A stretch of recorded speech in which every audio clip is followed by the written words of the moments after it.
Welcome back. I'm Devonté Browne, now for the regional news in detail.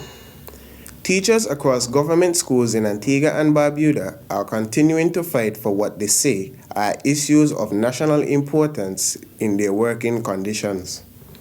Students had to be sent home on Monday after 2 weeks vacation due to a sit-in being staged by their teachers.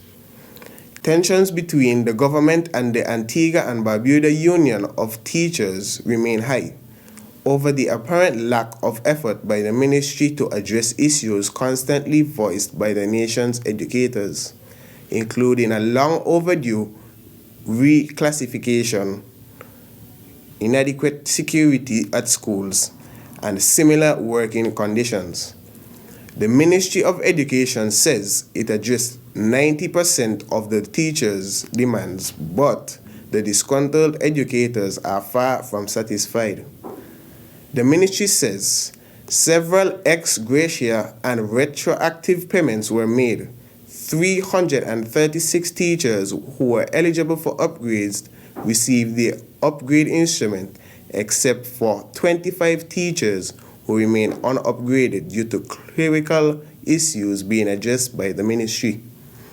In addition, they say all 14 schools identified as a priority schools by the Antigua and Barbuda Union of Teachers are not well lit, and cameras have already been installed at a number of schools. Despite this, the educators decided to continue their industrial action. General Secretary Sharon Kelsick asserts the executive and members of the Antigua and Barbuda Union of Teachers stands resolute in their decision to hold the light and will not relent until their demands are met. Prime Minister of Dominica, Roosevelt Skerrit, has called for a review of the education sector in the Caribbean.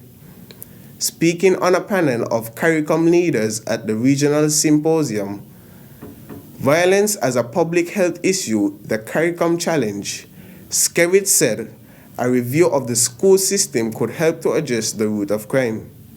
He said school systems are focused solely on passing examinations.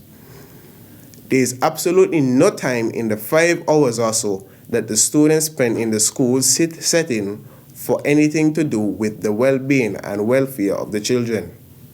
We don't take time to understand where they come from, their economic circumstance, and to appreciate their behaviors in the classroom.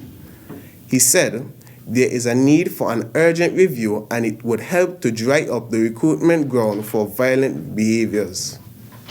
Antisocial behavior could lead to violent behavior and the use of guns and other weapons.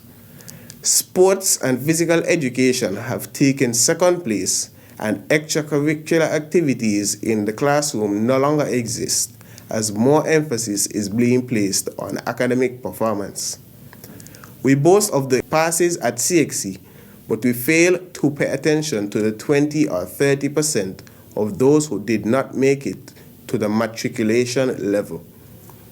We are focused on those who do well academically, but we fail to pay attention to the mental and emotional state of our children, he said. Asking about parents, guardians, clergy, and the business community, Skerrit said we have abdicated our responsibility in taking care of our children. And finally, the streets of Guyana were abuzz with activity on Monday, April 17th, as candidates competing in the June 12th local government election submitted their nomination papers at Guyana Election Commission offices. So far, only the People's Progressive Party Civic, PPPC, a Partnership for the National Unity, APNU, and the Citizens Initiative, TCI, have nominated candidates for the election. The Alliance for Change, AFC, which is a coalition partner in Parliament with the APNU, is boycotting the elections due to their concerns about the voters list, which they say is bloated and gives the PPPC an unfair advantage.